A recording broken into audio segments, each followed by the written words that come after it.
menghadapi tindakan orang kafir yang saat ini ingin memecah belah. Orang kafir ini baru ada sekarang apa dari dulu?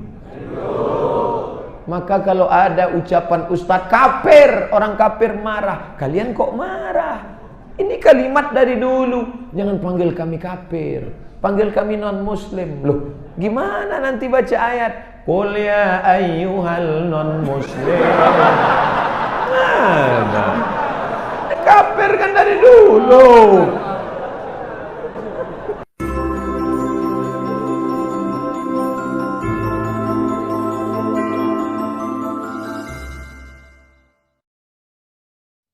Puji Tuhan, Shalom, selamat siang teman-teman, Bapak Ibu, Saudara-saudari, dimanapun Anda berada pada kesempatan siang hari ini.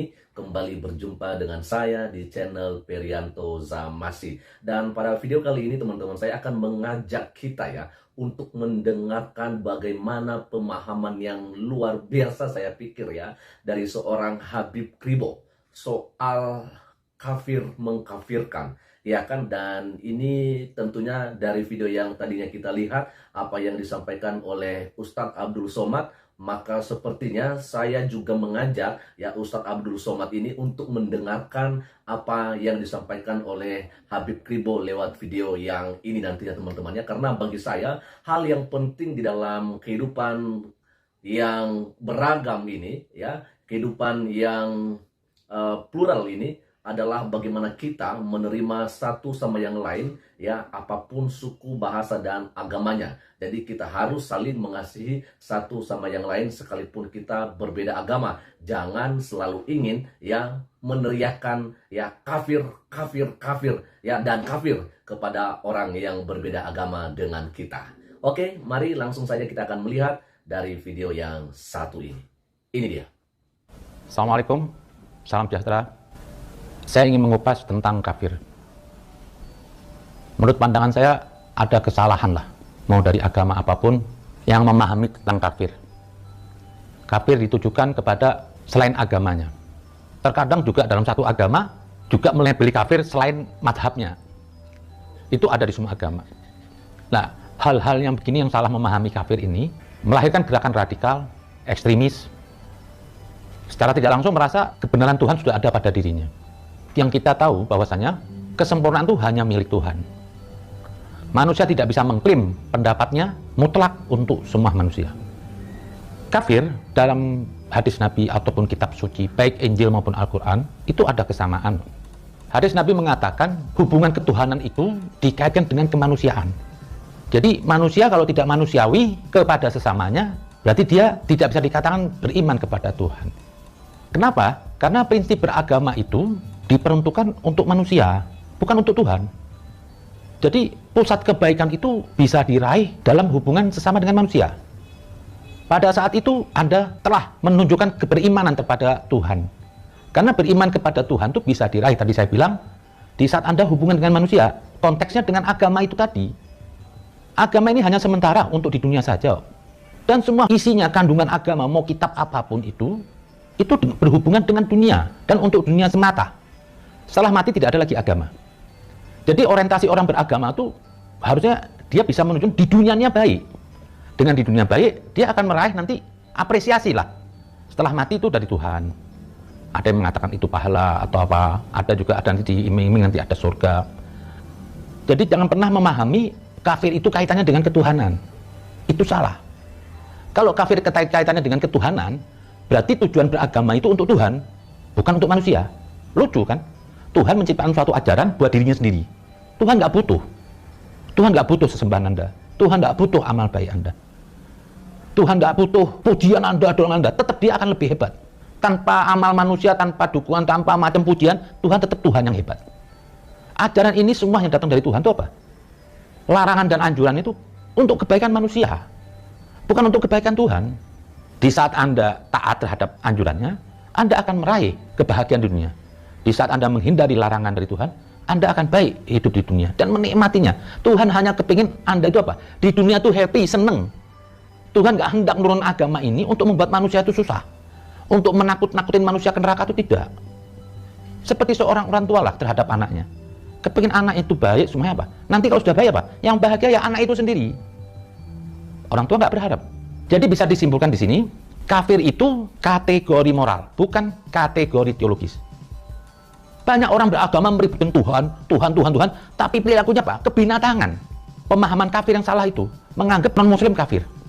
Nanti juga agama lain menganggap apa? Agama yang selainnya kafir. Lah, ini yang salah ini akibatnya apa? Saling membenci. Agama melahirkan kebencian, agama melahirkan kerusakan, dan bahkan membunuh. Ini kan aneh. Ajaran itu mengajarkan supaya orang baik. Nah, kalau lihat dari hadis Nabi, puncak keimanan itu kemanusiaan. Nabi berkata, tidak beriman seseorang, tidak beriman loh, berarti tidak kenal Tuhan. Di saat Anda tidak bisa menyintai orang lain seperti menyintai dirinya sendiri. Jadi konteks beriman kepada Allah itu cuma satu, saling mengasihi sesamanya. Begitu pun juga dalam Alkitab atau Injil juga disebutkan. Saudara-saudaraku yang kekasih, marilah kita saling mengasihi. Sebab kasih itu berasal dari Allah. Dan setiap orang yang mengasihi lahir dari Allah dan mengenal Allah. Barang siapa yang tidak mengasihi, ia tidak mengenal Allah. Sebab Allah adalah kasih. Yohanes 7 dan 8. Ini inti dari ajaran agama. Lah, yang lucu, saling mengkafirkan, membenci. Akhirnya kasih itu hilang. Gak ada. Masalah keimanan seseorang, itu wilayahnya Tuhan. Tidak berhak seseorang mengkafirkan orang. Istilah kafir itu dalam konsep. Bukan untuk melebeli seseorang. Lu kafir, bukan. Ini konsep. Jadi manusia nggak usah terlalu sok hebat, terus menurut kepala dia, pikiran dia, yang semua terbatas, dan masih belum suci, kok aneh, bisa nunjuk orang kafir? Jangan. Menilai keimanan seorang itu adalah hak prerogatif Tuhan. Kenapa? Tuhan pemilik kebenaran mutlak. Tuhan yang tahu siapa dalam hati manusia, niat atau tidaknya. Terkadang kita lihat seseorang itu alim, agamais, tapi kita nggak tahu dalam hatinya. Bisa jadi itu cuma topeng. Banyaklah kita lihatlah para agamawan di semua agama lah menggunakan topeng agama yang dipuji-puji oleh umatnya. Nggak tahu, mungkin bisa jadi apa? Di mata Tuhan apa? Ini pengkhianat. Dia gunakan untuk agama untuk kepentingan dia pribadinya. Ada yang untuk cari dunia, ada yang untuk cari corong politik. Kenapa? Untuk ngelabui orang paling enak apa? Dibungkus agama. Oke, saya potong dulu teman-teman ya. Memang kalau kita melihat ya beberapa waktu terakhir ini bahwa banyak sekali dari mereka-mereka ya yang suka mengkafir-kafirkan ya orang yang non-muslim ya. Artinya bahwa kalau saja orang itu bukan seorang muslim maka harus dikatakan dia kafir dan sebagainya. Tapi pada kesempatan siang hari ini saya akan menampilkan kepada kita sebuah ayat firman Tuhan dari Alkitab ya, dari Injil Matius pasal 5 ayat yang ke-22. Dikatakan di sini ya, tetapi aku berkata kepadamu, setiap orang yang marah terhadap saudaranya harus dihukum. Siapa yang berkata kepada saudaranya kafir harus dihadapkan ke mahkamah agama, dan siapa yang berkata jahil harus diserahkan ke dalam neraka yang menyala-nyala. Artinya kalau saya melihat dari apa yang dikatakan oleh Yesus ini, bahwa kita sebagai orang percaya ya, kita tidak boleh sembarangan mengatakan orang lain kafir,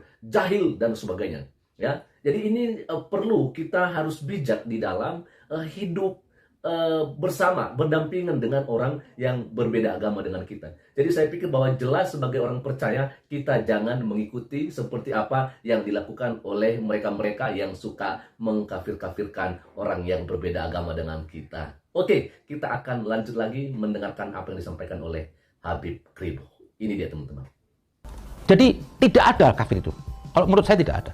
Kalau kita mau ngambil sampel iblis itu, dia berikrar di hadapan Tuhan. Dia tahu kebenaran mutlak, tapi dia mengatakan apa? Saya ingkar, saya kafir. Lah, sementara kita ini semua yang hidup di alam ini saat ini, kita tidak bisa mewakili kebenaran mutlak. Pandangan kita tuh masih relatif. Tidak bisa memutlakkan diri saya sudah sesuai dengan kehendak Tuhan. Tidak ada. Mau siapa agama apapun, mau sehebat apapun orang sudah mengenal Nabi, mengenal Al-Quran. Tapi apakah benar? Apakah di benak Anda ini sudah pasti meyakini sudah sesuai dengan kehendak Tuhan? Belum tentu. Jadi nggak usahlah sibuk-sibuk saling mengkafirkan. Lah, menurut saya nih bahasa kafir ini lebih bagus. Tidak digunakan dalam berhubungan dengan manusia, apalagi menunjuk orang. Jadikan konsep kafir itu untuk diri Anda sendiri. Selama Anda belum pernah lihat atau mengetahui keyakinan Anda diterima sama orang, sebaiknya jangan usil dengan keyakinan orang lain. Koreksi diri kita sendiri. Dan kalau ada orang salah dalam memahami keyakinan berbeda dengan Anda tidak perlu menghukumi.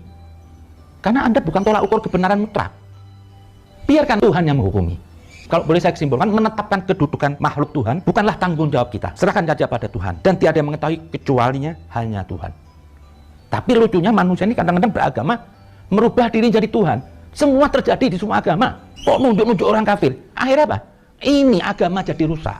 Oh, mengatakan agama saya yang benar. Tidak ada bisa mengatakan agama saya yang paling benar. Anda wakil Tuhan. Anda dapat wahyu dari Tuhan sudah sebagai pemilik kebenaran mutlak. Jangan. Dan faktanya emang Tuhan tidak memaksakan satu agama. Tidak ada paksaan dalam agama. Bukti di sini Tuhan mengatakan apa? Tuhan tidak memutlakkan satu agama. Ada agama-agama lain, biarkan. Dalam Al-Quran tidak ada ayat mengatakan apa?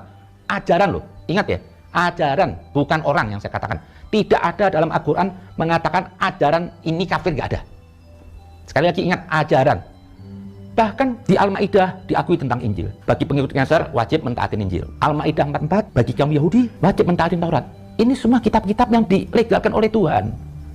Dalam surat Al-Ma'idah 48, Tuhan tidak hendak menjadi satu umat. Lah, jadi perkataan tadi apa? Tidak ada paksaan dalam agama. Emang Tuhan tidak memaksakan satu agama. Ada agama-agama yang lain.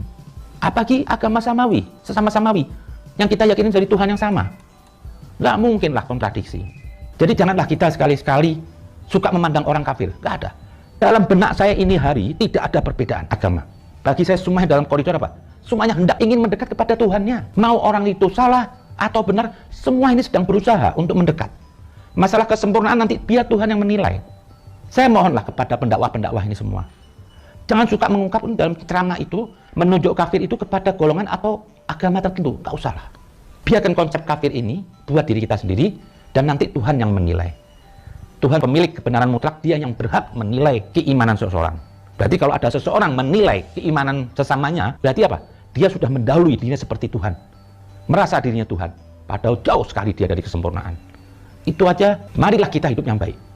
Gunakan bahasa kafir ini pada tempatnya. Tunjukkan apa? Untuk dirinya. Kafir itu bukan untuk menunjuk orang. Kalau yang tadi seperti saya kasih contoh iblis, iblis berikrar, saya kafir. Iblis sudah tahu kebenaran mutlak. Sekarang saya mau tanya manusia ini semua, mau dari semua agama. Ada yang ingin ikrar di hadap Tuhan, gue mau kafir? Kan nggak ada. Nggak ada. Siapa orang masuk mau kafir? Dan semua saya yakin, Tuhan tahu kelemahan kita masing-masing. Jadi merasa lebih tahu ilmu, nggak usah sok merasa suci, mengatakan itu kafir. Yang orang biasa-biasa, udahlah. Hidup yang baik-baik aja, hindari permusuhan antar umat beragama. Saya lihat banyak sekali dari kalangan ulama maupun agama lain mereka masih punya sudut pandang, selain agamanya itu kafir. Di sini bukti Anda tidak memahami kitab suci yang sebenarnya. Agama itu menjadi sempurna di saat manusia apa? Memaksimalkan akalnya. Tapi agama itu jadi minus di saat manusia tidak memanfaatkan akalnya. Kecerdasan yang menjadikan agama itu terasa indah. Jadi kalau ada output agama yang tidak indah, yang tidak diterima akal sehat, berarti itu mereka apa? Salah memahami agama, atau mereka orang-orang yang sesat sendiri. Atau emang mereka itu orang-orang yang ingin membuat apa? Kekacauan. Satu kata bagi saya yang tidak layak keluar dari mulut seseorang mengatakan kafir kepada keimanan loh, saya bilang. Kalau perilaku boleh aja, saya berjubah, bersorban, terus saya bawa pembunuh diri. Saya bilang apa? Perilakunya kafir, bukan keimanan. Orang gebukin orang, itu orang kafir. Nggak mau tahu itu merek agamanya apa. Itu kafir. Yang tadi saya bilang, kafir itu moral. Kenapa? Begitu saya memukul, saya mengebom, nggak ada alasan yang membenarkan. Itu keluar apa? Dari permusuhan, bukan kasih sayang. Karena puncak keimanan itu apa? Kasih sayang. Orang kalau sudah kasih sayang, itu no limit. Itu aja mungkin, mari kita sama-sama jaga negeri ini, jangan ada lagi konflik agama, ada lagi mengatakan apa, si agama ini kafir, nggak usah lah. Kita berlaku baik aja, karena kebaikan itu akan bermanfaat buat negeri ini. Daripada perpecahan, akan merusak NKRI ini. Itu aja mungkin, terima kasih. Assalamualaikum warahmatullahi wabarakatuh. Oke, dan sekian saja teman-teman yang bisa saya bagikan kepada kita semua pada saat siang hari ini. Ya, dan apa yang mau saya sampaikan di sini adalah kita yang adalah sama-sama ciptaan Tuhan, kita harus saling mengasihi satu sama yang lain.